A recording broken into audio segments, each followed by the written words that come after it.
HID라고 네. 네. 북파 공작원 부대. 누군지도 몰라요. 이 사람들이.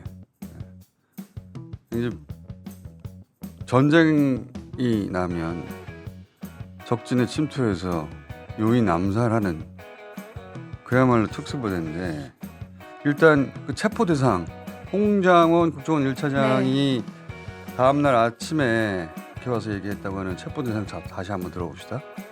이재명, 우원식, 한동훈, 김민석, 박찬대, 정청래, 조국, 김어준, 김명수 전 대법관, 김민웅, 권순일. 이 민간인들이란 말이죠. 비무장한. 체포하는데 암살 요원들 필요 없어요.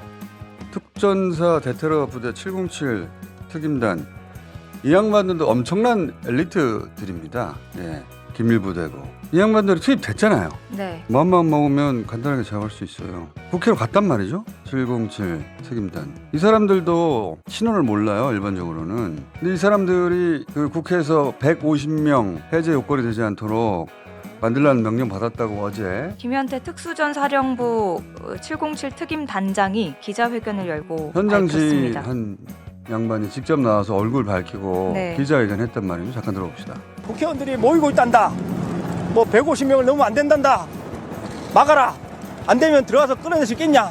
이게 이제 국회의원들이 비상계엄 해제 요구 결의안을 표결하지 못하도록 그렇죠. 막으라.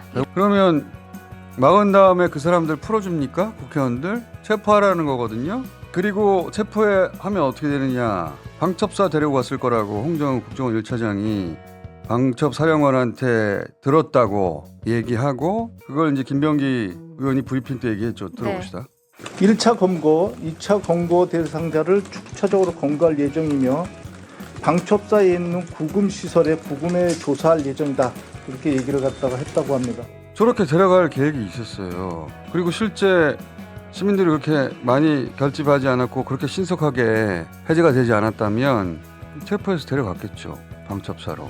근데 왜 굳이 이런 어둠의 특수요원들을 별도로 따로 또 배치했을까요? 저도 대상이 됐다는 거 아닙니까? 그래서 제가 곰곰이 생각을 해봤어요.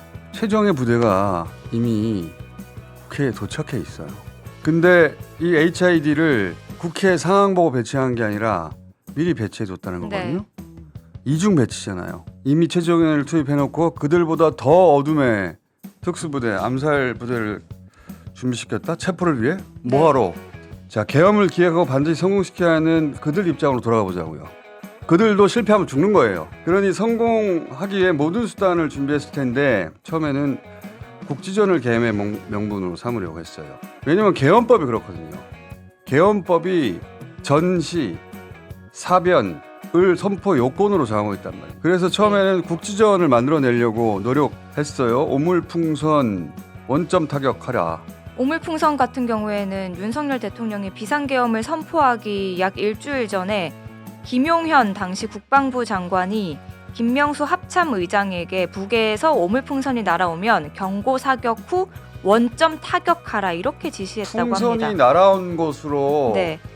원점 타격하라는 네. 거는 그러니까 원점 타격은 그 풍선을 날려보낸 휴전선 넘어 북한 지역을 공격하라 이런 지시고 이게 너무 위험하니까 국지전 발생할 우려가 있으니까 김명수 합참의장이 반대했다고 합니다. 그리고 김용현 당시 장관은 크게 질책했다고 하고요.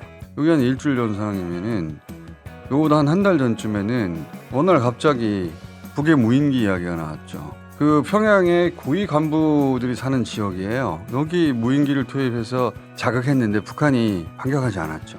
그러니까 전시 사변 사태를 못 만들어낸 거예요. 그 북한 측 주장에 따르면 10월 3일과 9일, 10일 이렇게 세 차례에 걸쳐서 심야에 평양으로 무인기가 날아들었고 이건 역시 김용현 당시 국방부 장관의 지시에 따른 것이라는 내부 제보가 나왔습니다. 무인기 투입해서 또 북한을 자극했는데 북한이 공격하지 않았어요. 전시 사변 사태를 못 만들어낸 거란 말이죠. 그러면 계엄법에 또 다른 계엄 요건이 뭐냐? 사회 질서가 극도로 교란될 때 저는 이 요건을 인위적으로 만들어내려고 했다고 봅니다. 외생 변수는 불가능하다. 전시 북한이 움직여줘야 하는데 안 움직여주니까 불가능하고 그러면 계엄 명분이 부족하잖아요. 지금 계엄할 요건이 아무것도 없잖아요. 그러니까 일단 윤석열 이것저것 갖다 붙였죠. 행안부 장관 탄핵, 방통위원장 탄핵, 감사원장 탄핵, 다수의 검사를 탄핵하는 등 국가 예산 처리도 모든 주요 예산을 전액 삭감하여 무슨 공무원들 탄핵했다. 그럼 법의 절차에 따른 건데. 네. 그 예산 삭감했다. 그거 항상 하던 거예요. 아무거나 일단 갖다 붙여서 계엄을 선포하고 그걸로는 계엄의 정당성이 부족하다는 걸 준비한 그들 스스로가 누구보다 잘 알고 있습니다. 계엄법 100만 번 읽어봤어요. 그래서는 사회질서 교란을 인위적으로 만들어내려고 했을 것이다 라고 생각했는데 어떻게 만들어내려고 했을까? 도망 다니면서 생각했어요.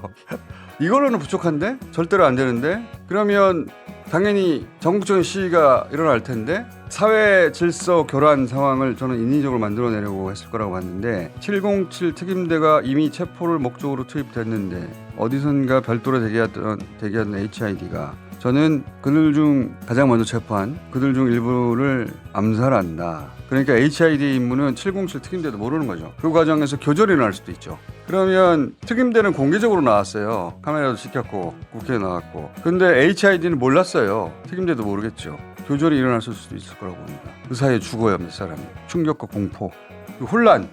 바로 북한의 소행이라고 뒤집어 씌워서 부족한 계엄령의 명분을 저는 벌충하려고 했을 것이다.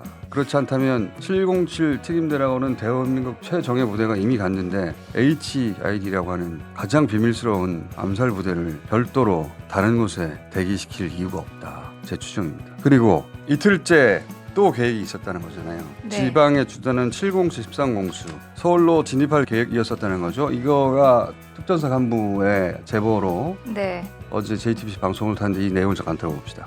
삼공수에서 이제 임무를 받은 거는 외곽 쪽 경계였고, 구공수가 방첩사를 지원하는 임무를 맡았고, 그 과천 송환리를 점령을 했을 때 거기에서 뭐 확보되거나 이런 내용들은 방첩사로 다 인척을 하는 거가 명령에 있었습니다. 그걸 또 반출을 하려는 인원이 있으면 그거를 잘 막아서 방첩사 인원들이 그거를 확보할 수 있도록 그 다음날은 전라도에서 침략당하고 수장대단이 지원하기로 지원해주는 뭐 그런 계획으로 있다가 새벽에 이제 시도되면서 다 이제 다 여담들로 지원 계획이 다 돼 있어서 그래서 일선에는 이제 좀 오래 가겠네라는 생각을 가지고 있었거든요. 7공수는 전라도, 13공수는 충청도에 주둔하는 부대예요. 네.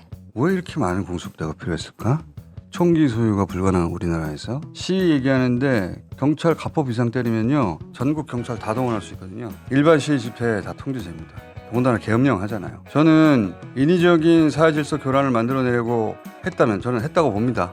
개인적으로 강력하게 주장하는 바예요. 명분이 너무 부족하잖아요. 이 암살조만이 아니라 다른 자작 테러도 저는 기획했을 거라고. 저한테 그런 임무를 줬다면 당연히 그렇게 기획했을 거예요. 법에 그렇게 돼 있거든요.